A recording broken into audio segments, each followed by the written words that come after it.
licensed dermatologist in the state of Florida, Joanice Rosario. Hi, thank you for having me here. Of course. So, Dr. Rosario, let's start off with the question everyone is asking. Other than having the purpose of a dermatologist, what is your personal purpose? That's a great question. Well, my personal purpose is to set out goals I can achieve and learn from through challenges and life trials that I stumble upon in the future. Without this personal purpose, I would have never chosen this career. Having this purpose helped me continue moving forward, allowing me not to give up. If I did end up giving up, I would have become a nurse and not a dermatologist. I need to have a purpose within myself if I wanted to have a healthy relationship with my family, and if I wanted to grow financially, and if I want to succeed in my career. Wow, that's very inspiring, Dr. Rosario. Thank you. Moving on to the more in-depth question regarding your career. What degrees did you complete and where did you complete them? I completed my associate's degree in biology about 9 years ago at Valencia College. Then I transferred to the University of Central Florida where I completed my bachelor's degree in biology. And lastly, I completed my 4 years of medical school at Stanford University. Right now I'm currently completing my residency so I can be a board certified physician. So many years of study may have cost you a lot of money. Yes, it did. For my 2 years completing my associate's degree at Valencia, it cost me about $7,127. And for my other 2 years at UCF, it cost me about $22,548. As for my medical school, it cost me around $248,920. Oh my, how did you manage to pay for your education? Was it out of pocket or did you take loans?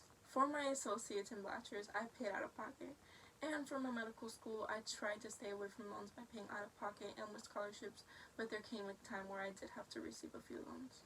I can imagine you had an education plan, considering how thought out this plan was. If so, how did you come up with this plan?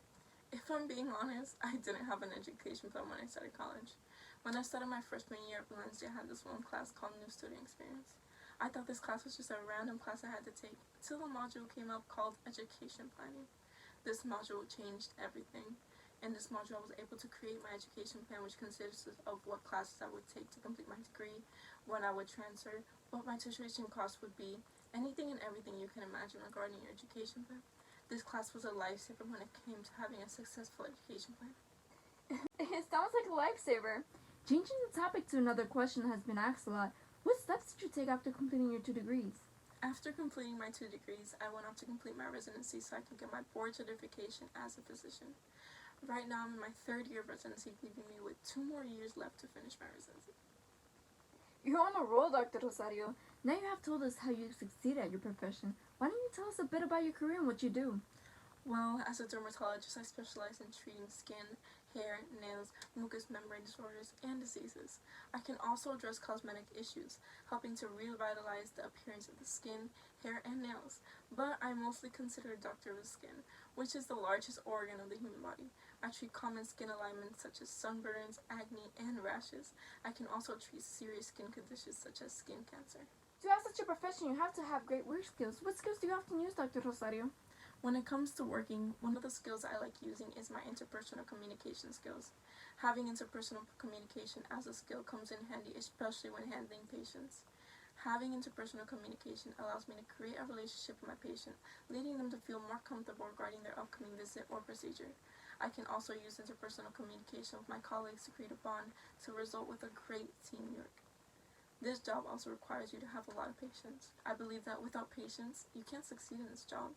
I completely agree. As that one saying says, patience is key. Well, Dr. Rosario, that will be all the questions for today's interview. Thank you for joining us. No problem. I'm grateful for this opportunity.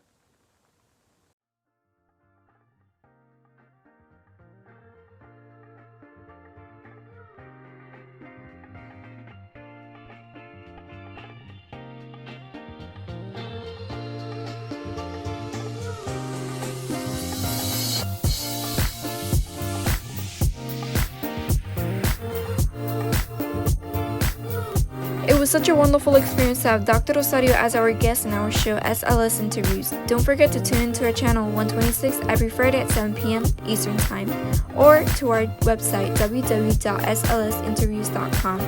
And that will be all for today. See you all next time.